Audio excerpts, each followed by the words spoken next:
month or 2 months ago, I made a video when I saw those men, being pinned down, and then their head pinned down and their hands tied at their back, and they were flogging them. And then I saw a heap. I saw a heap of something. I never knew it was human beings. And I saw them, they were all killed.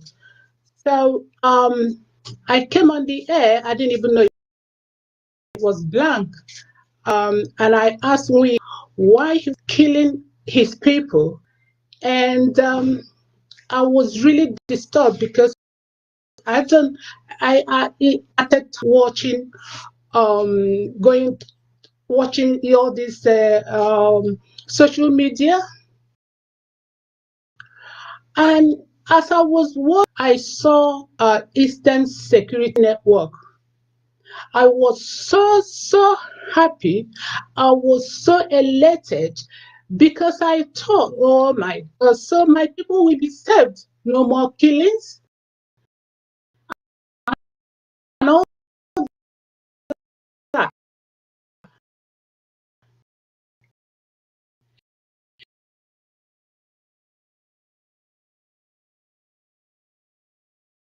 And to my amazement, they have to do everything to destroy. And you knew how happy I was when I saw it. I am making this video because when I remember when my sister that came from America took me to Ikemba to his house in Ikoyi years ago when I was in secondary school. And I could not just believe what I was hearing. But because I wasn't, matured enough, to know what he was saying, but I could hear a lot of things he said. And I'll tell you, when they started their discussion, because when we went there was somebody there, and Ojukwu was lamenting the his brothers, and he called them Igbos. His brothers, really let him down. And when he was saying, he was calling names, which I didn't remember, but I just remembered one name, because I think I still know the person. He was just saying, why these people let me down, these people did this, these people did sabotage him. And it was really painful. Even though I was not watching because I was just busy drinking a Coke, they gave me. But I still heard so many things. And, I can see the pain in him. And the same pain I'm seeing in Nnamdi Kanu today. It's unfortunate that, I didn't know about the IPOB on time. Because when they started, I think 2011, I was in Nigeria for a couple of years. And I saw the kind of pain I'm seeing in Nandi today. I saw it in December. And still today, our people has not changed. Nothing has changed. And if people are talking about Nnamdi Kanu being so rude, shouting at people, doing all sorts of things, and I'm telling you that if I wasn't in his shoes, I would say more than that, because the pain, I can just imagine the pain that man is going through, right? So I just don't want to, believe that human beings will object all the security outfit. That is unbelievable, And I have lived in Nigeria from 2011, and I cannot tell you, what my experiences and I saw that what Nnamdi Kanu is saying is just exactly a couple of reasons. Listen, let me tell you something. I'm an Igbo woman. I'm a Biafran, and I'm an IPOB in spirit, but physically because I don't know where to go. I don't know where to go to get it, to get registered, to participate. So I haven't been able to do that. But I'll tell you one thing. What is going on in Nigeria today is something unbelievable. Because I remember when I was in Nigeria, every morning, I was in Abuja. Every morning, boys, or maybe one, two, three, they will lie in front of my gate. I could not drive out. As soon as I want to drive out, I would just see them lying down there. And when I came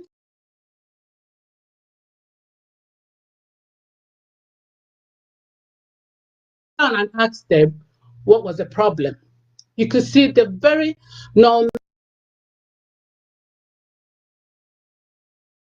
malnourished, looking unkept, and they told me it was hunger because I thought they were sick and I was going to take them to hospital. But they told me they were hungry, and gave them money, to go and get it. And I gave them my medication. Sometimes because of paracetamol, you can't get the real paracetamol and all that,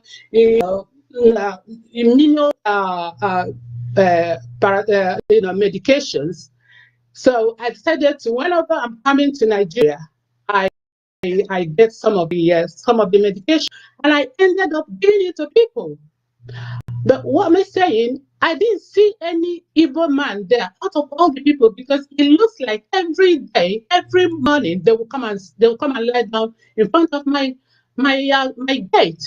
And at a time, I just said to I can't be giving, because it was like a daily occurrence.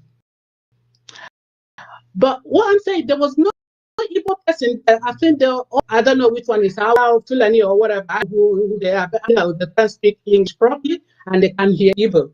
So I know they were not Igbos, but you need to help. Just like Nnamdi Kanu is saying to help, even but Hausa, whoever is genuine, he wants to help them. He was willing to do it. And people that know me, they know that knew me, they know that I'm a frequent traveler. And in the course of my traveling, I've met so many people, and that was when I wrote Nigeria off. You know what? So about 4 of them, to be precise, and it's only the last one I saw in 2018 that I still got the contact. But the rest, because I keep losing my phone, and I didn't know how to save it in the Google so that you can get it back when you lose your phones. So the experience I got from them, let me tell you, there was one pilot. He told me that when he came back, we were sitting down and chatting, and he told me he was really, really upset. And now he saw why Nigeria was not going anywhere. I said, what? I said, why? He says, because in the uni, they have, the government gave them scholarship to come to abroad to study. And he told me that all the people there wasn't the best, because he told me they had four Igbo men that had first class upper. And he mentioned one Yoruba. He said that none of them were in among the people they gave the scholarship, but here they came. You know what? And they said after studying, they can now see why Nigeria will not grow up and why Nigeria will not develop, because they're not giving the people the right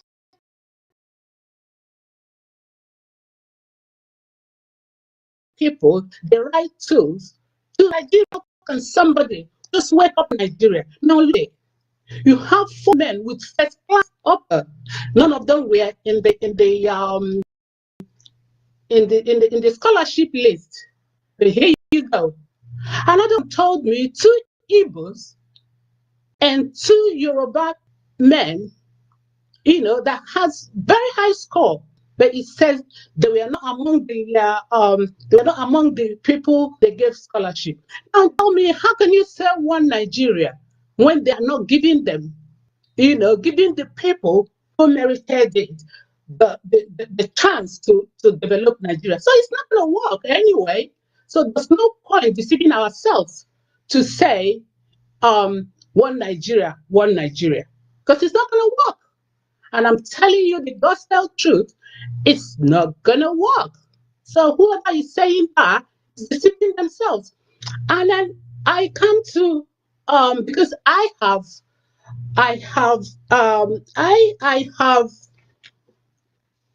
listened to so many of them talking, and what they were saying was so painful for somebody to bear.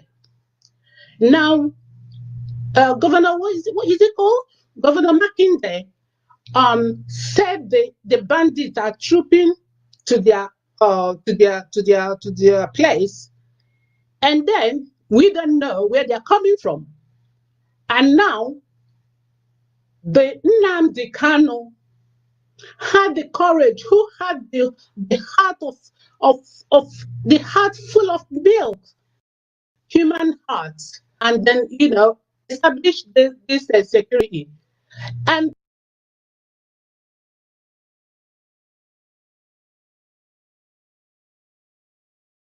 people would now go about to say they're not in support of it. Who the hell are those people? Listen, it's because I'm not a man, and I don't care, because if I have to be in a position to take a gun to go and defend Biafra, I will go there and do that. Because, to be honest, I'm not scared of death now. I've seen whatever I've seen. I'm not hungry. I don't have money anyway. But then, I could help, the little I could. And I've asked for information about how to contribute, because I can't see how human being will leave these security people not to be fed or properly looked after, because they said a tree cannot make a forest. That even if it's £1 or whatever I contribute, with my heart, God will bless it, and I know that. So I'm just calling to David. Was it David Umania, whatever, Umehel? I don't know what his name is. But then that David or Dave, whatever your name is, I just want to say, please, I'm not used to insulting people. Please, just mind how you talk and what you're doing to your people. Right? I watched one day in Ebonyi State. I watched a man and his wife being killed. I saw their lifeless body, in the bush. I wept. I wept bitterly, because, and I thought, what was their offense in their own place, in their. I didn't see it. And now Nnamdi Kanu gave you, people to secure and to keep your place safe, and you are asking people to look out for them. It's a shame. It's really shame. I think Ikemba is talking about people like you. I'm telling you, he called my people. He said, my people disappointed me. And I think, Dave Romania, you are one of them. I remember the last time I called Wike. I said, Wike, please, what is it? What do you want? You've gotten no kind of money you want that you haven't gotten. Wike, why are you killing your people.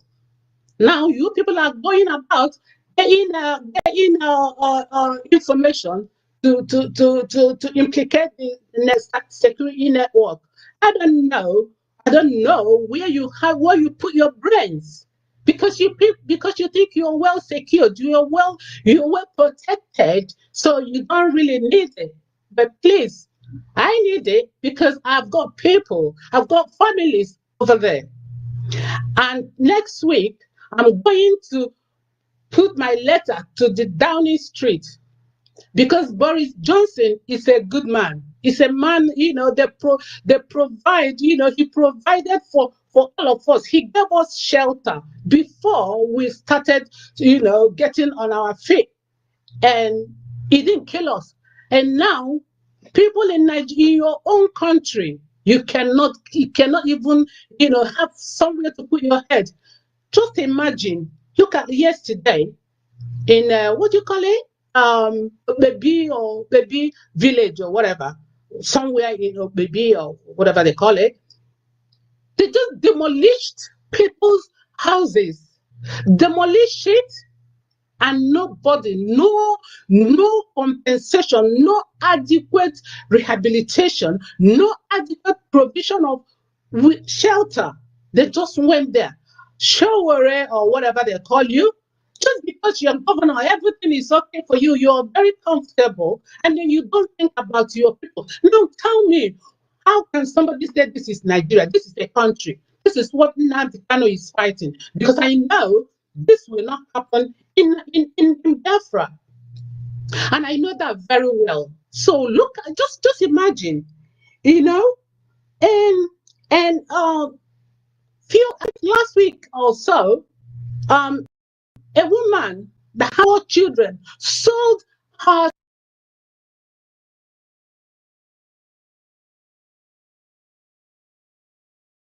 child for 400,000 naira.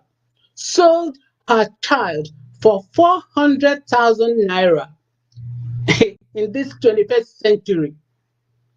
God, how would you forgive those leaders? And I'm telling you, people, whatever we're saying now, just watch all these atrocities by the APC. They will soon get into power again. And look at now, they're talking about 2023. When you don't know if you'll be alive to live to that year. And then they're talking about presidency and talking about Eastern Nigeria people talking about vice presidents or giving them presidents. Do you understand? I just can't get it. I just don't know how our people reason. How do we reason? So why don't you? Because look at it now. They have given the INEC chairman to their people. So tell me how can somebody else win? Look at the judiciary.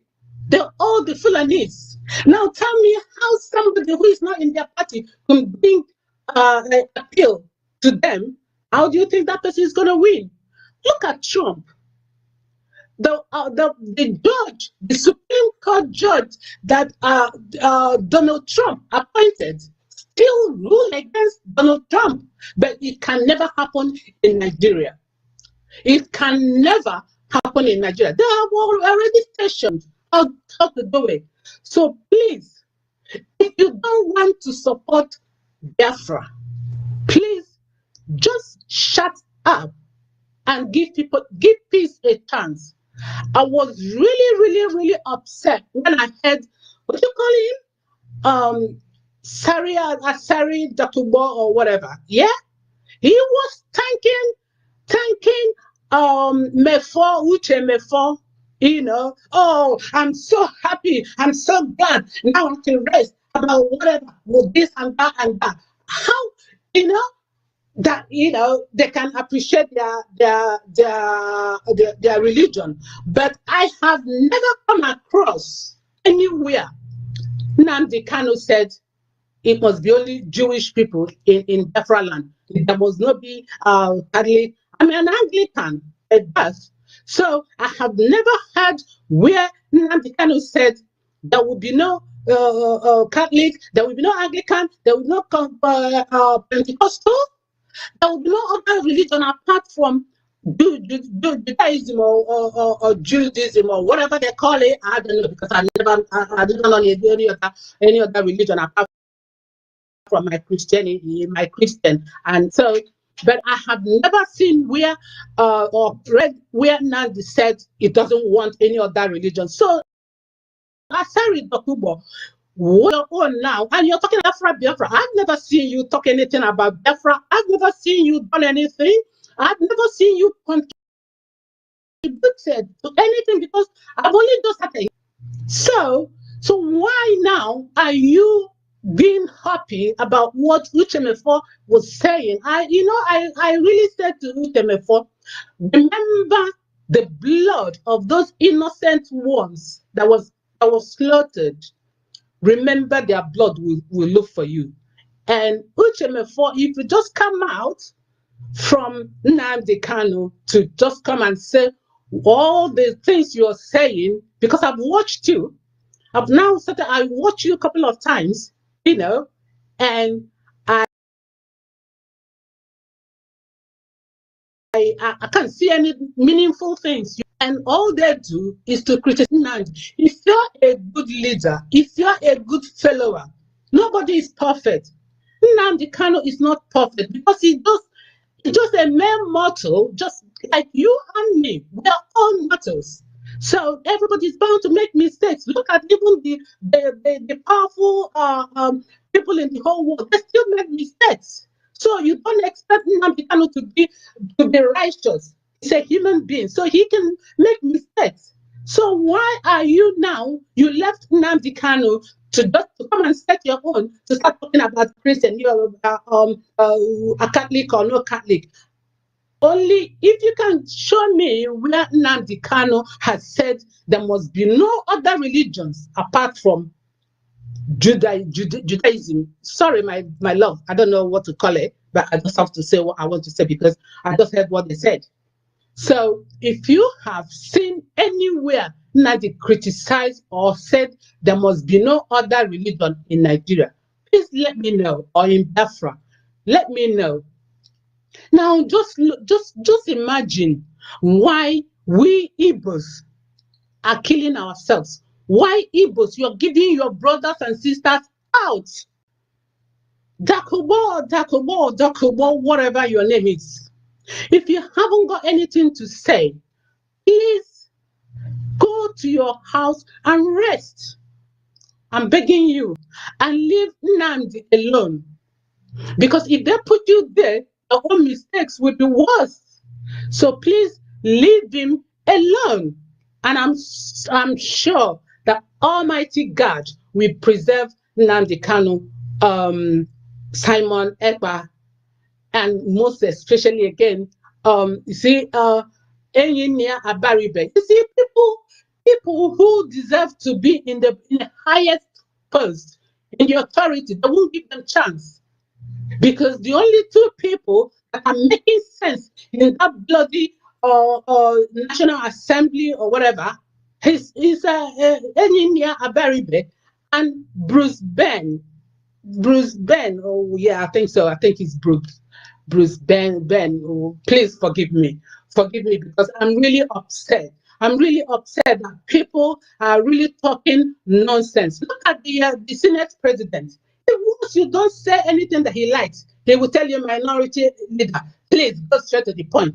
Please, no hate speech. Why are you saying hate speech? Because I had it.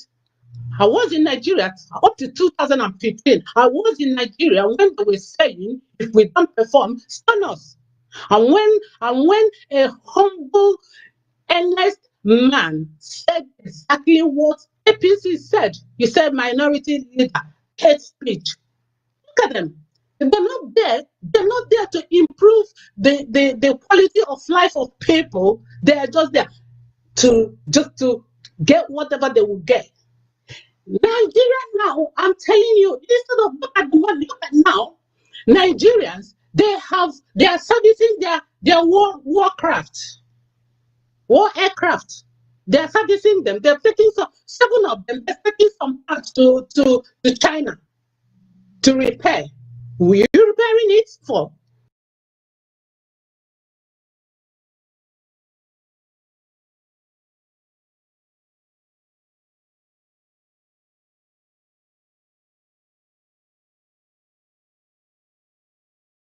Nobody, no country is looking for war for Nigeria. That money you'd have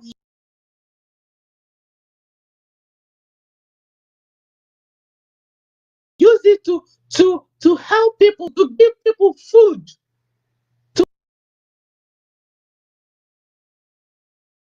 give people shelter, and not to go and start using it to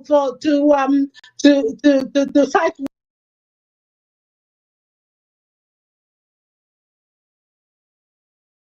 war, or maybe you want to come and kill Biafrans.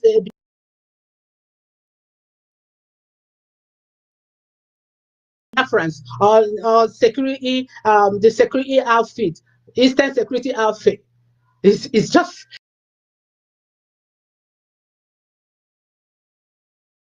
terrible. The things they do with the money. He just imagine stage kidnapping. Man, I thank God for social media, because you think you are doing it just to Nigerians, and you don't know that Nigerians are so wise. You just stage something, took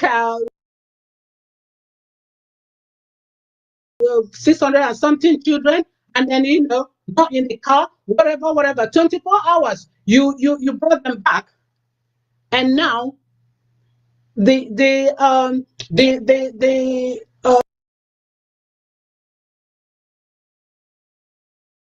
Boko Haram in the forest, you could not fight them. You could not fight them, and you are killing people. People are dying every day. Look at the Western world. They preserve our lives. They give us all the amenities. And let me tell you one experience I had in Nigeria. While I was in Nigeria, I was having a very bad headache. I thought I had tumor. So I went to look at what they say. What do you call it? National Hospital Abuja, and to do MRI scan. And they told me it was 140,000 to do MRI scan. And I said, okay. I was willing to pay. But do you know what?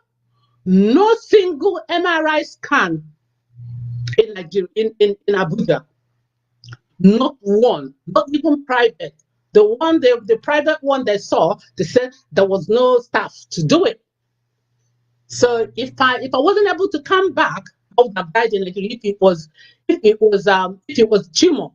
But when I came back, it took only 3 weeks. I got the MRI scan done free. I never paid a dime. But look at it, your country. Anyway, God forbid, because anytime I'm going, I'm not going to Nigeria anytime soon. But anytime I'm going, I will take a visa, because that place now really, really make me sick. It makes me sick, because I don't see why a right-thinking person will be thinking of one Nigeria. What is one Nigeria when you cannot send people, those students are qualified, to give them scholarship to go and develop, to go and get the knowledge and come back home and develop Nigeria? No, you don't give them chance. You give all the Fulani people, and you see now how soft they are, how kind they are. They still, was able to confess that they were not the best to get that scholarship. They were not the best. They said the best people were not given the opportunity. So tell me, how can it happen? How can you want Nigeria? People just say and say one Nigeria. And please, you need to listen to Simon Ekpa. I know, please leave my Nnamdi Kanu, because that man is going through a lot, and it's because God was with him. and God is still with him, and God will continue to be with him. That is why he's still alive, talking, strong, you know.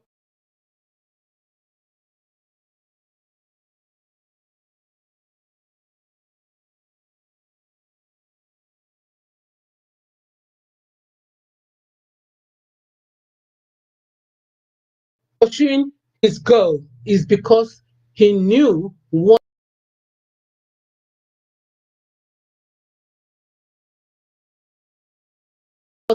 Igbos are suffering from. Look at this. There's nothing.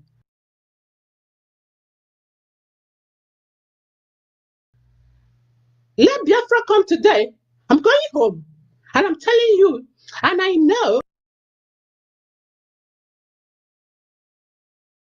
I can contribute, my little quota, to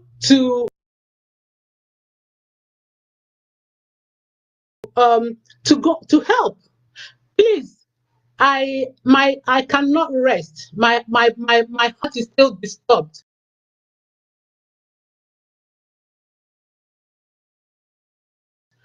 Please, I don't know how I can get that man doesn't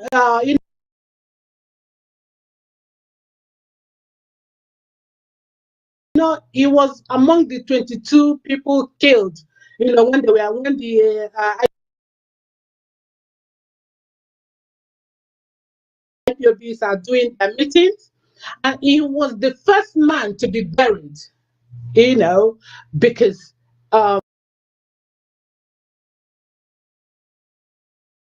he, even in death, he swore they should not take him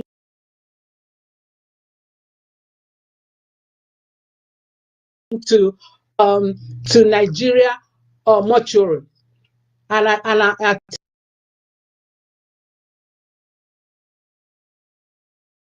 tell you, he's my hero. He's my hero. And they obliged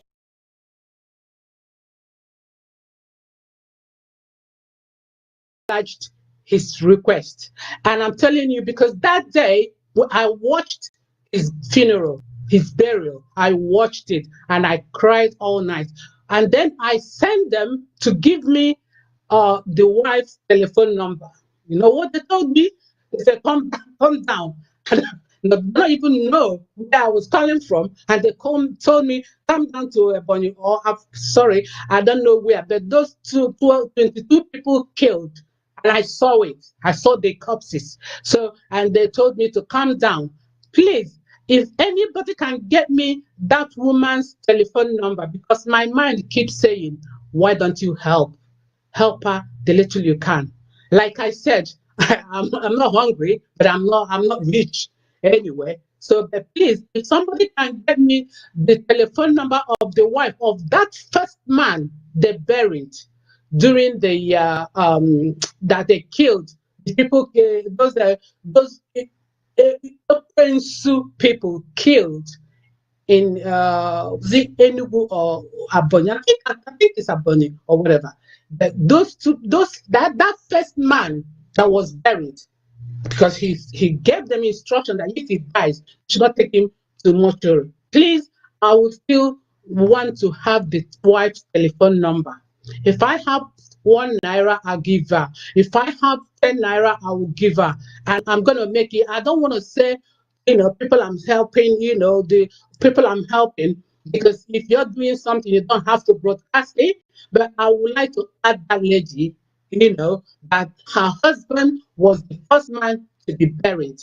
Please, I would like to have her telephone number. Please, I'm so heavy now. I'm so heavy, and I have a project I'm doing. But when I finish with my project, I will really go out to look for where to get where IPOB people are, because they are my family. They are my family, and I cannot sit down and do nothing while my people are dying, while my people and some people are trying to help, because Nigeria is not working.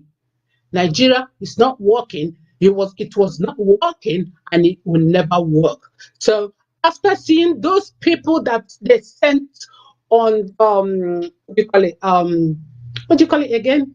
Scholarship. They gave scholarship, and their testimonies really, really hurt me to my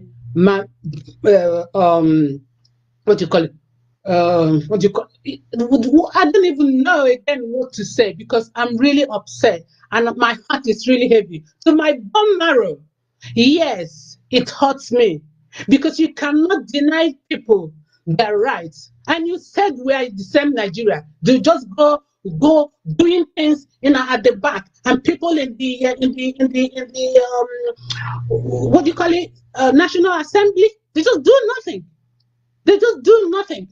That, you know what? My last word is the man I despise most in Nigeria, Femi Adesina, or whatever you call him. Ugly man. I really despise him with passion because that man sat down there and called a man old enough to be his father. He sounds like a broken record. Look at that man. And now this is people who is reading us. This is people who are making decisions for us. You call a man just because he said, when can president come to address us? Oh God in heaven, may God help that man, because that there's what do you call it? Femi Adesina or Adesina, whatever your name is. I don't bloody care what your name is. But I tell you the truth, I despise you because you got no respect. You got no respect. I don't know how much they pay you, because if it is in the Western world where you earn your salary, and I'm telling you the truth, I could be any more than you. But because they give you, they gave you millions of dollars or billions of dollars, and then you buy houses in Dubai and all over the place, and then now you start your filthy backside and call a man old enough to be your father, that he sounds like a broken record. Look at people, and then you sit down. May God, in His infinite mercy, judge you Femi Adesina. Anyway, I've got to go because my heart is heavy. But I must look for my people. I must look for IPOB family, and I must join. I'm not saying I'll do hell, I'll do heaven, but whatever I can do, I can contribute, I will do it. I'm proud to be an IPOB member, spiritually, but I don't know how be it physically. God bless everybody. God bless Mazi Nnamdi Kanu, and God bless Simon Ekpa. Bless, because I don't know so many of them. Everybody genuinely fighting for Nigeria, fighting for Biafra, fighting for our freedom. Genuinely of you. And Uchemefo, repent, because it will be very, very bad for you. And I tell you once again, those innocent blood will never forgive you. Wherever you have gone wrong, come back. Come back. Come back, because it is not good. It is not fair. If you're a leader, you die for the cause of whatever you believe. So if you think you're going to go to Fulani, and then all the governors, the leaders. Oh, I'm not saying it again, but I say, may God bless Engineer Abaribe. May God bless Ben Bruce. Oh wow, please, I'm just so upset. I don't know, but God will bless you, Lord. God will bless you, Lord. God will bless all the people that are fighting genuinely for Biafra. God bless you all. Thank you.